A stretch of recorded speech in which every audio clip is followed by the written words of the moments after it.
Goeiedag. My preek vandag gaan oor wysheid. Ons dink dadelik aan Salomo se wysheid. Die gebaar vir Salomo se naam is wysheid. En ons lees in Jakobus, ek sê nou Jakobus so, dis verkeerd, dis Jakobus. Ons lees in Jakobus, hy sê, as iemand wysheid kort, laat hom dit van God bid. En die Heilige Gees sal vir hom wysheid gee. Soos jy wysheid nodig het oor 'n probleem, as daar iets moet verander, as jy 'n nuwe besluit moet neem, moenie hastig wees nie, vra die Here vir wysheid. Wysheid is soos om slim te wees op die regte manier, om dit goed te doen.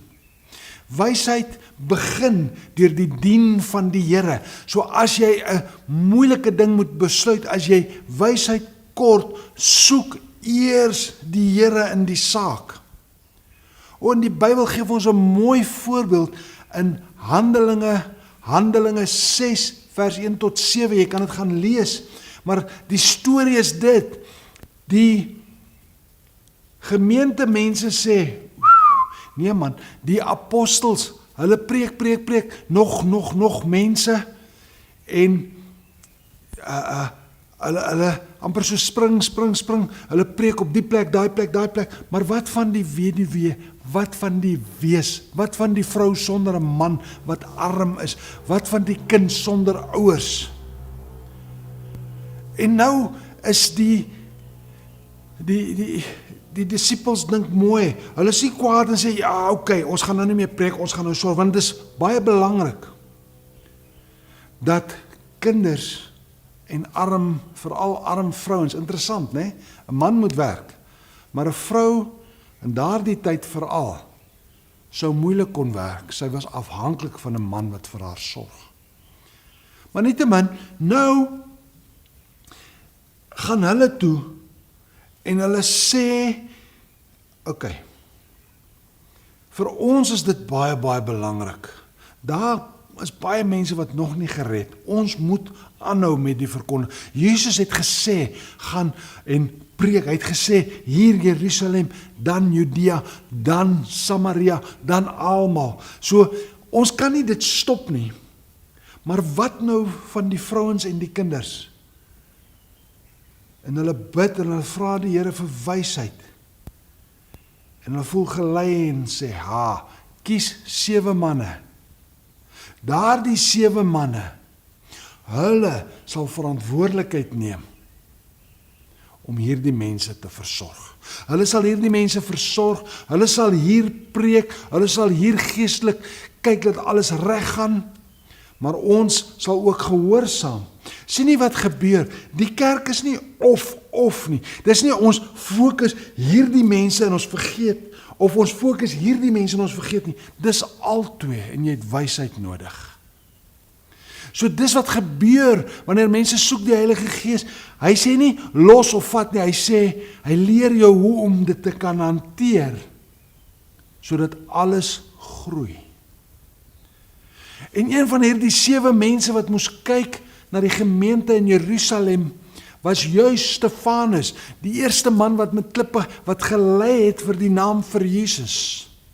Hy was 'n opsiener, hy was vol van die Heilige Gees. So die punt is hier, dat eerste ding is, ons moet alles doen, maar alles is dieselfde belangrik.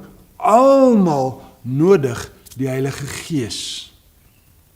En dan wanneer ons het die Heilige Gees, dis maklik vir ons om saam te stem, om saam planne te maak. Dis hoekom 'n man en 'n vrou saam bid. Hulle moet saam in teenwoordigheid van Heilige Gees kom en wysheid vra, sodat hulle saam kan sien, wat moet ons doen? Ons huwelik is belangrik, ja, maar my werk is ook belangrik, ja, die kinders is ook belangrik, ja, die familie is ook belangrik. Al daardie, jy het wysheid nodig om daardie dinge te bestuur.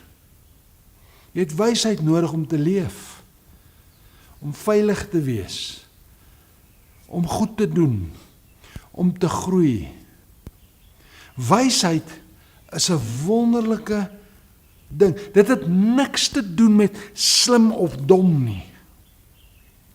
Dis nie party mense, hulle kan goed lees. Man, daar's mense wat kan glad nie lees, wat baie meer wys as mense wat kan lees. Want die wysheid kom van ek soek die Here. Ek soek die Heilige Gees praat met my.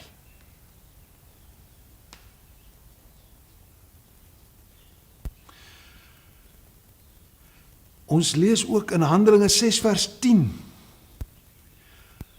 En dit is hierdie Stefanus, hulle sê, maar hulle kon die wysheid en die gees waardeur hy gepreek het, nie weerstaan nie.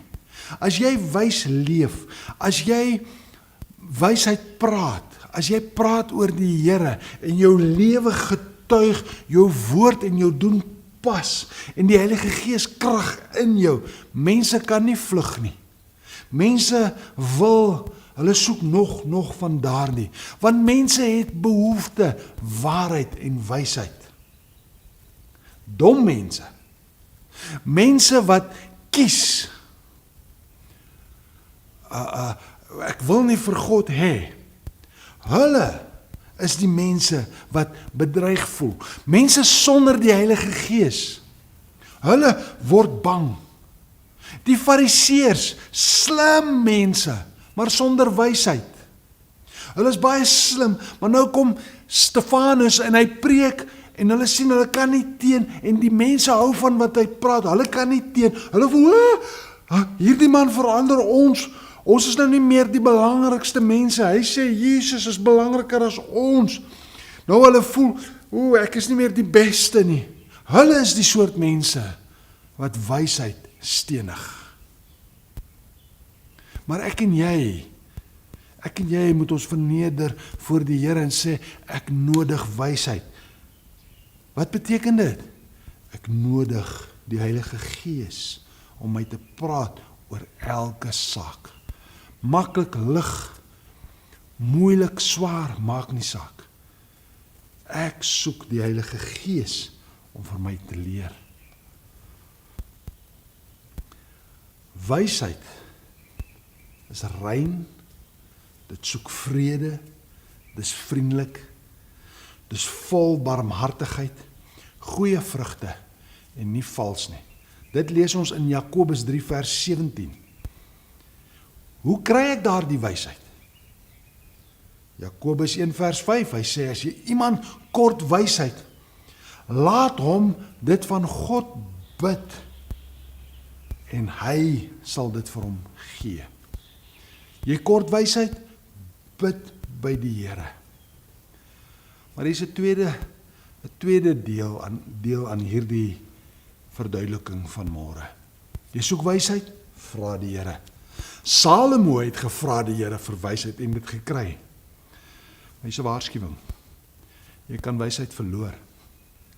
Dieselfde Salomo wat Hooglied geskryf het oor die liefde van sy hart, daardie mooi gedig van my beminde, daardie passie, daardie liefde, daardie verlange, daardie blydskap, daardie huwelik, daardie wonderlik. Daardie selfde man skryf ook Prediker, en in Prediker sê hy baie maal, dis 'n gejaag na wind. Wat het verander? Hierdie man wat deur God gekies is om koning te wees, wat so verlief was op een vrou, wat hierdie mooi gedig kon skryf. Hy het een besluit op 'n dag, een besluit, nog 'n besluit, nog 'n besluit, nog 'n besluit, nog 'n besluit, weg van die Here. En daar is alles 'n gejaag na wind. Dit beteken niks, want wat gebeur het is, Salomo se opdrag was, vertrou die Here vir wysheid vir alles. En die Here het hom ryk gemaak. Maar wat het gebeur?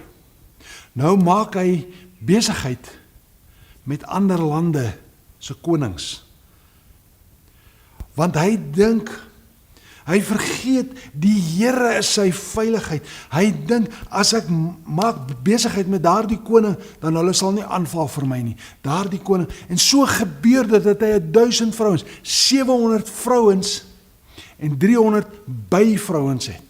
Wat beteken dit? Dit beteken, hy het 700 keer met ander mense, met ander konings, of leiers of belangrike mense besigheid gedoen in ruil om daardie tyd het dit so gewerk.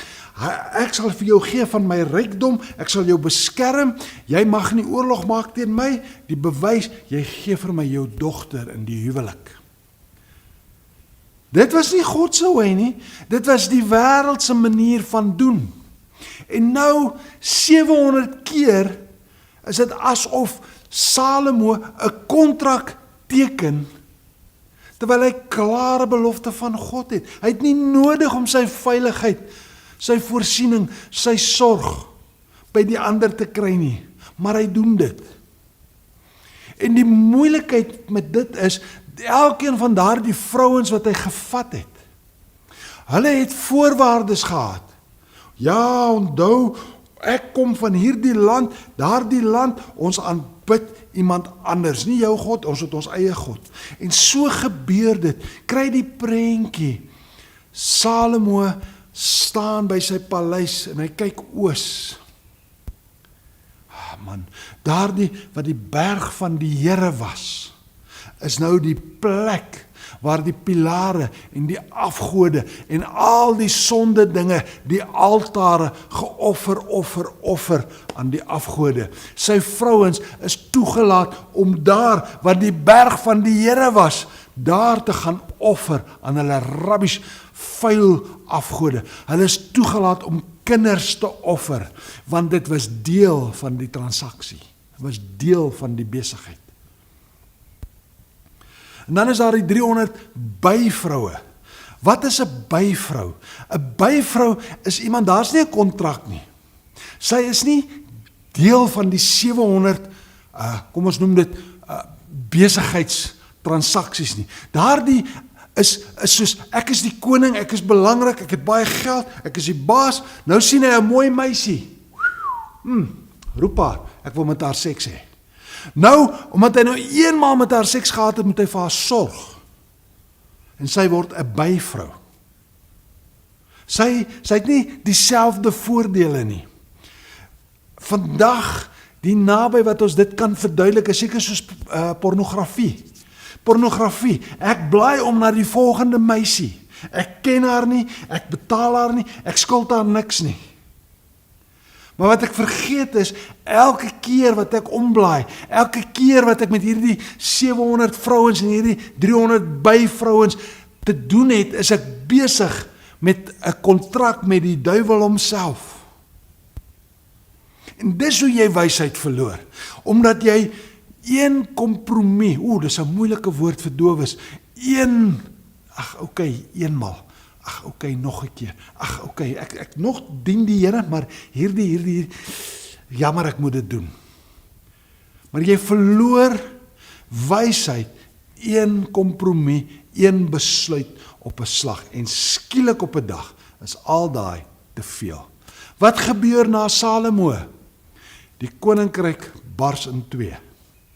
Die slimste man, met die wysheid van God, verloor dit een besluit op 'n slag. En dit word 'n gejaag na wind. Al daardie verniet.